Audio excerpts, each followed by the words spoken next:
For our live show today. My name is Carol Tumwine. Friday, 14th May 2021. Welcome back from everything that we've been through this week, including the swearing in of President Museveni. That saw us swear in a new president of Uganda, and as well welcome a number of guests into the country for these celebrations. A lot of bloopers happened here in this particular ceremony, as well as a lot of nice things that I'm going to be introducing to you. My name is Carol Tumwine. Welcome to the first show this morning. Please do remember to go down and like, comment, share, as well as watch on our social media platforms. That's at STV Uganda on Facebook especially, and Twitter, Instagram, everywhere that you may find the social media platforms. Now, I do thank you so much for being a part of the first show each and every morning. Today is a Friday, and we do it from Monday straight to Friday, 6 to 8 a.m. Of course, today we started a little bit late because of some technicalities, but usually we are here by 6:30 around there to give you everything that made trends here in Uganda, around the world, in Africa, anywhere, each continent. We are on ground to get you exactly what went down there. Where do I start? By telling you that, of course, there is nothing new under the sun. So how about you wake up right now, since it is still morning, and go catch up with whatever it is you are supposed to catch up on. It could be your dreams, it could be your long lost relationships, it could be, okay, talking about relationships, I think today I should focus on that and tell you that, of course, no man is an island, and we need these relationships. So if you are lucky enough to have some friends around you, to have some family around you, to have even the intimate relationships that you guys love like nothing, it is really, really good to keep them healthy, to check on your friends. If you're the kind of person that waits for your friends to check on you first before you go down and check on them first, then there is a problem. If you're the kind of person who is always complaining that, the acquaintances I have or the relationships I have in my life, they don't care about me, they don't love me, what if you're the problem? If you're complaining about over 5 or 6 people, then you must be the problem, and you should go back in time and see what exactly is the problem, and where did this problem come in, and then go down and start to sort out these relationships, whatever issues you have with anybody that could be of help in the future. Of course, this should be your this should be a reminder that you need to work on these relationships, because guess what, we all need the relationships, we all need the friendships, we all need somebody to lean on, like that famous song says. Of course, relationships do have their ups and downs. I've never heard of a relationship which went smoothly. The one I heard of anyway was a romantic one, and these guys were together for about 8 months, and they had never quarreled, and in the end, of course, it ended in tears. They did not really stay together. So I believe that if you are to be with somebody, be it even your family, friends, there's got to be a lot of understanding each other, there's got to be a lot of forgiving each other, there's got to be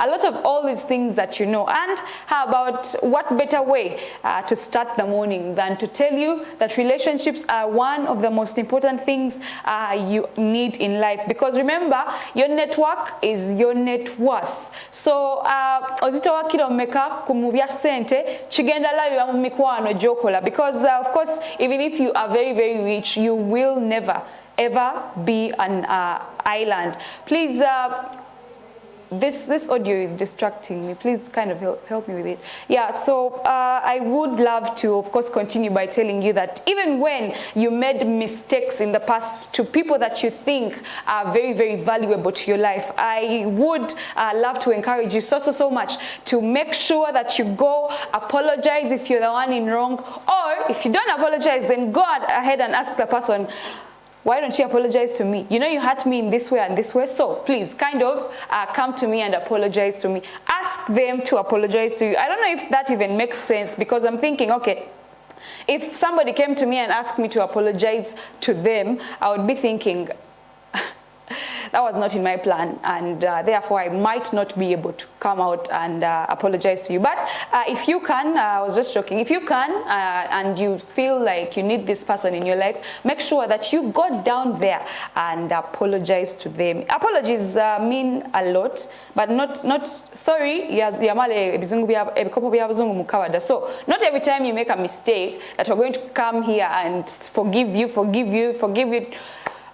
Well, the Lord Jesus Christ directs us to be forgiving. You know, there's a lot of things we would have done, a lot of very terrible things we would have done if it wasn't for this God that we always talk about. I can imagine, because if you take a look at things that that he put in the 10 Commandments, for example, do not kill, do not steal, do not... I should remind you that I'm not that holy. I just love talking about God, but trust me, I'm not that holy. Yeah, but in the 10 Commandments, we are told not to kill, steal, destroy, whatever. It's a lot. And I'm thinking, okay, thank God for those lines that were put in the Bible, because if they were not put in the Bible, some of us would have strangled, seriously, other people. No, I'm just joking. It's a Friday. I joke a lot on Fridays because, of course, it's the end of the week and we are getting into the weekend mood, or the weekend schmood, as some of the people in the ghetto like to call it. The ghetto had its own tent in Museveni's swearing in. There was a full tent of the ghetto, and he kept saying, "My people in the ghetto, are you there? My people in the ghetto." And it was very, very good to see, because of course we're using to the ghetto boy, become ghetto but if we remember, there's a song, even that song that that one that Bobby Wine really tells his ghetto story, how he came from the ghetto, how all his charlies are from the ghetto. And so it was really surprising to see a whole tent dedicated to the ghetto in this swearing in. However, it looked...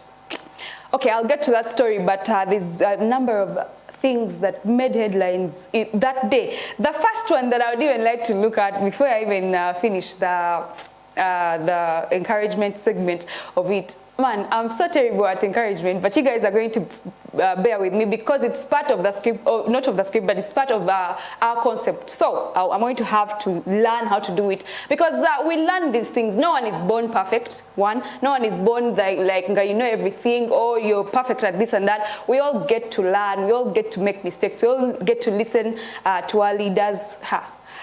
That's an important point. Where I come from, listening to your leaders is what takes you to that. First, forget all these things. Your character will keep you there. Then success will take you. No.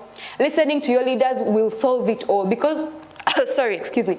Because by the time God put your leaders before you, He knew you. And your leaders are a representation of who exactly you are and how much God loves you. So if you have dope leaders, it means in God's eyes you look dope. Yeah. So make sure you honor your leader. That one I don't even question it twice. It is the only thing that is going to take you far. These things of character I'm not sure, because we've seen rich people who have dubious characters. So I'm not sure about it. I didn't say it's bad. I didn't say it's wrong. I'm just not sure about it. So I'm still telling you about this Chibozi of the President Museveni. Who saw Kadaga? Who saw the Honorable Rebecca Kadaga, our Speaker of Parliament, putting on blue on that day? This swearing in was just for World Cup. But let me start with the fact that the rain really surprised us, including me, the Ugandan. I have just noticed that I'm putting on yellow, and this was not planned. Guys, this was not planned at all. Actually, it's a little bit orange, unless you're colorblind and you're trying to say it's yellow, but no, it is not yellow. Yeah, so the rain made headlines. Vanang.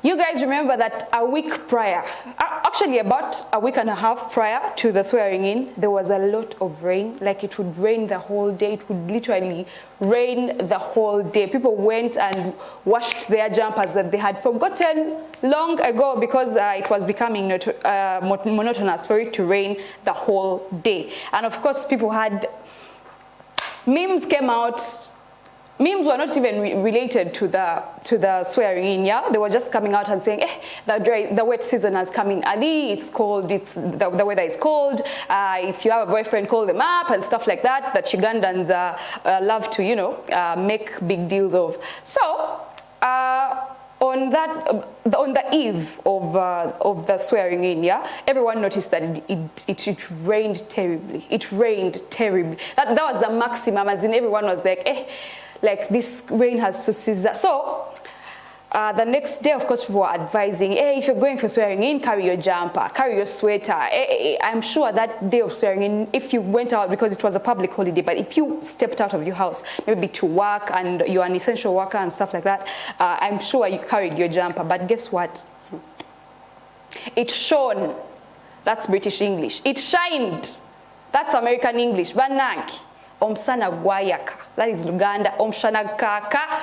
I had never seen that kind of thing in my life. As in, the sun came out and shone so bright. If you took any pictures that day, you can be my witness that, the pics were so nice just because of the quality of the sunshine. And everybody now started to relate it to the swearing in, and they kept saying, okay, we've given up now. We've allowed that we are going to be led for another 5 years, comfortably and humbly. You know, Ugandans, we actually, even me, I'm part of this one. We can kalakas. We are bullies, but we're bullies just on the mouth. If anything hard presses us, Ugandans relax so fast, as in we tend to surrender so fast and be like, okay. Because I remember there was a lot of pekalakasa going on, mouth-wise, not first forget the gun and stuff, were like things were trending on social media, and it was just a party. But surprisingly, the President Museveni swore in as the president-elect of the country of Uganda. Of course, MPs-elect are also yet to swear in. And then it would be like Chigale, yeah, the government is now in power, and did it end in tears for any party, any side? I am not sure about that one, and I'm not going to really dwell on that one. But there was trending pics as well of the Honorable Chagulanyi crying. There were those videos that were all that people got out and started to make a big deal. And I was thinking, this right here is the problem. I've told you I'm not perfect, so don't try to judge which side I'm on. No, I'm just a Ugandan who is neutral, who is trying to give their point of view on anything. So I was thinking this was so sad for you to go get videos of people because the Honorable Chagulanyi went through a lot during the elections. If we remember very well, there's this time when they arrested a lot of his people, yeah? And there were videos of him telling people like Atugumebichi, then he broke down and cried. Those videos started to come back, but this time people were trying to say like, okay, it ended in tears for the other side, and I was thinking this right here is Uganda's problem. The fact that we are sadists, as in we just want to laugh at someone. If you are in any zib, trust me, there's somebody out there laughing at you. They might not show you, but for example, if there's a group of people that know something about you and you're not part of them, Ugandans will sit down and take their good time to talk, to discuss about you, and be like, and make sure that they bring out all their sadism. And then I don't know if it gives us a lot of pride, you know, to be sadists. Sadists, like, is when a sadist is a person who feels happy in another person's bad situation. That's a sadist. And so I think Ugandans, some of us are still having that challenge. As in, I don't know if, I always tell you, I believe in change. I always tell you that maybe we can sit down and start to be like, okay, we have been sadists before, but can we change it? How can we change this one? Like, it was so terrible seeing Honorable Chagulanyi's things from November coming back, and his eyes are red. Then brought back that video of Tugume, then he broke down. And then there were memes that started trending. These ones of, I'm sure what I'm telling you already know. You've been there. Some of you are the ones who create this content and put it out there. You're the one who creates these memes and puts Robert Chagulanyi crying, and then you put a very terrible caption. And I'm like, okay, Ugandans, I really give up. Yeah, but it was an interesting week, sorry.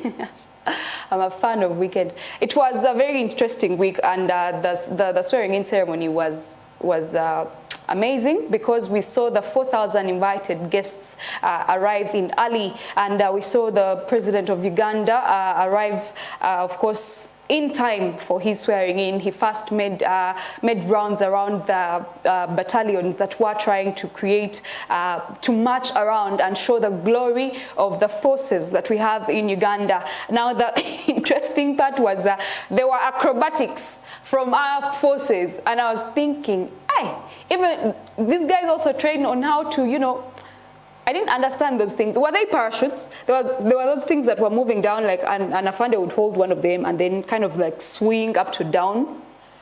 I was in shock. I'm like, okay, Olympics, here we come. So it was a very, very interesting piece for me to watch. And what stood out for me most was the President Museveni's speech, that we will get into a little bit later. Well, our economy is set to grow at 10% in the new term, but the 10% that it's set to grow on, I don't think it's going to still hit the 16% GDP that we need as a country to beat the poverty line. We should remember, okay, those are guests guests arriving for the swearing-in ceremony of the President Yoweri Kaguta Museveni. Now, very many presidents showed up. I saw the President of Ghana, the President of Burundi, the President Samia Suluhu Hassan, the calmest lady that I've ever seen in my, the calmest lady that I've seen in my life. She's so calm to the extent that you'd think, are you the president? Are you sure?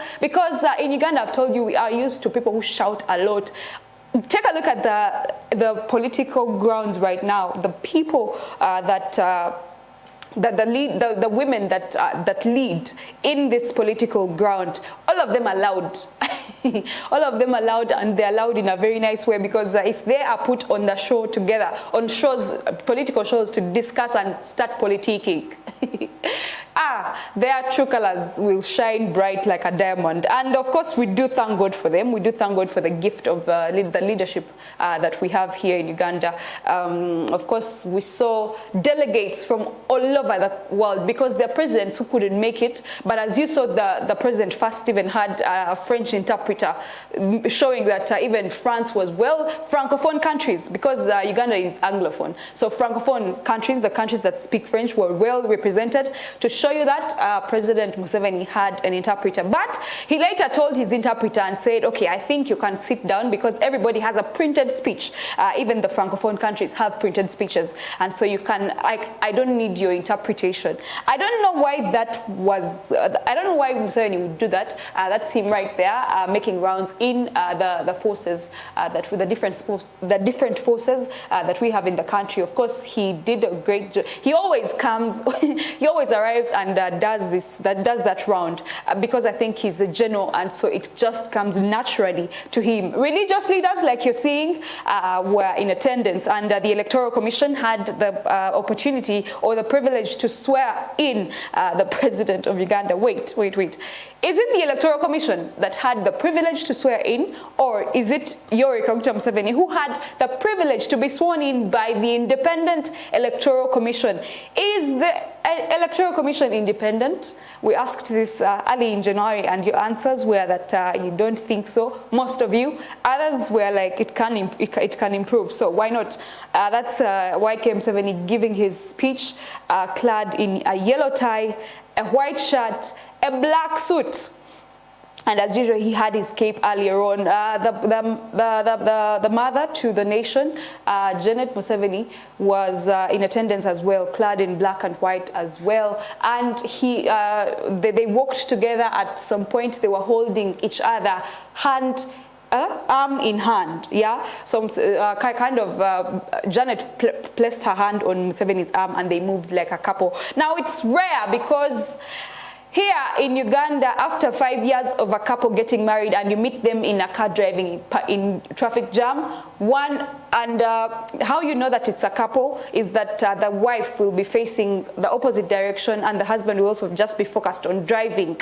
you know, and we have seen terrible experiences in marriage when it comes to that area of marriage. We've seen terrible experiences here in Uganda. However, there are some marriages that are still standing after years and years and years of being together. Well, what would make you divorce a president? I don't know. Maybe we should ask Melinda Gates to come in for an interview one of these days and let us know how this goes down. Of course, don't forget, just Jeff Bezos is also divorced, Elon Musk divorced, all these guys. I don't know what really happens there. But Museveni is a good example when it comes to this marriage anointing, or this marriage thing as a whole, because they have been married for a long, long time, and quite even in their leadership of Uganda, they've been together, they've been working closely together. We've seen Janet handle certain offices, the Honorable Janet Kataha Museveni handle certain offices, certain big offices, and handle them with grace and of course poise. Yes, that is the Honorable Sekandi Edward Chiwanuka, Vice President of Uganda. Soon enough we shall witness His Excellency Premier of Uganda, Ruhakana Rugunda, making his way, making his entrance to the grounds at Kololo for the swearing in. Oh God, Ruhakana Rugunda really looks nice. I really, really want to appreciate the Honorable Ruhakana Rugunda's looks. Oh my God, he looks so nice. And the wife as well, they moved together hand in hand. Like I've told you, there are some marriages that are still surviving and are still standing even after they've been through the fire and the storm, like Juliana sang for us sometime. And of course, the First family is one of those that should be an example to others and to us as a whole. Of course, my TOD is going to come from the fact that, do you think that the economy has the power to grow at 10%? I expected Museveni to begin with the issue of the revenue authority, how it's and the industrialization, how industrialization has been affected by the COVID-19 right now. Because if you look at the industries that were making a lot of money, they have been affected. Yeah, he talked about them, but he didn't really get into the nitty-gritties of this is exactly, as a country, this is what we're going to do. This is the plan layout. For me as the NRM leader, this is the plan layout, and this is how we're going to execute. Maybe it is the work of the Ministry of Finance, and the Honorable Minister of Finance, Matia Kasaija, was in attendance, and I'm sure he picked a few notes from the President's speech, and he's going to go down and make sure that, you know, that he makes us understand exactly what this speech is about. The battalion was very smart in red and black, and the others were in black. Now, there was also a battalion from the prisons that played the band, yeah? And it was very interesting to see one of the band members got so excited that the drama, and he lost control and started to dance in a very nice way, like in an encouraging way, to the extent that we thought, this prison guy must really be NRM, and he must be happy for President Museveni. He had the same energy as those guys in the ghetto, because immediately after the swearing in and the whole thing, there was a whole lot of noise coming in from the tent. The tent had, the ghetto tent had Butcherman, it had Butcherman's wife, it had the whole, I don't know what his chiminja is called this time around. I usually know these guys' names, but the one for Butcherman, I think I've forgotten it. But it was full of those ones. And then there were other ghetto people clad in yellow T-shirts with, of course, Securing Your Future, which is our slogan for this term. Securing your, who wouldn't want, don't you want your future to be secured? If somebody came to me and said, Carol Tumwine, no man from Shane, I really want to secure your future, I wouldn't say no. I would not say no, because who doesn't want their future secured? But what is the plan of securing our future this time around? What is going to happen that's going to shock me, and I'd be like, okay, now my future is secured by the NRM government that is in power? Because let me tell you something, whether I agree with the government or not, it is here. So how about we see how to work with them and get out the best of what we can, you know, find for ourselves? Because let's get now into the speech of Museveni as his footage plays. If you didn't get a chance to watch, or Or if you are busy maybe cooking for your husband and you watched a little bit, STV, as usual, we have courtesy footage and we're going to show you everything. Just keep watching the screen as I try to like get into what really Museveni said in his speech. Of course, he started by thanking all the people. He had a list, man. I think I would like to commend Museveni for good organization. Yeah, he had a list of almost everybody who made it to those grounds, the dignitaries, the diplomats I'm talking about. I'm not talking about, of course, everybody who made it. No, Uganda as a country was being visited by other people. So our visitors, Museveni did a very good job on welcoming them, making sure that he says each and every one of them, Wache, and the person would stand up and wave to us. Now, if you notice, some of these dignitaries were seated on plastic chairs, which has really made rounds on social media as well, where people are saying, really, it is a swearing-in ceremony of the state. They must have some money, a budget, yeah, put aside for things like special occasions, like these. For example, we saw the American embassy chief boss. Let me use that term if you understand what I mean. The honorable. Her name is Brown, and she's really brown. Yeah, and we've seen her struggling with her bag on a plastic chair. Such a big person in the country. Our delegate from the USA was seated on a plastic chair, and where she was, it was like damp, because the picture showed the grounds, and they were like, I think, damp from the previous rain of the last night. And it was really embarrassing. This was a little bit embarrassing for some of these people to have to sit on plastic chairs, because the events organizer would have said, okay, I have some special guests coming and I've been given a budget this much. Let me use some money, get some special chairs. Then the rest, like the Ugandans and the people who have been visited, can find their way maybe behind as we catch up, as we try to prepare for 2026. Who knows? There was a banner of securing your future that was all over the place at the Colonial Independence grounds, at different grounds anyway.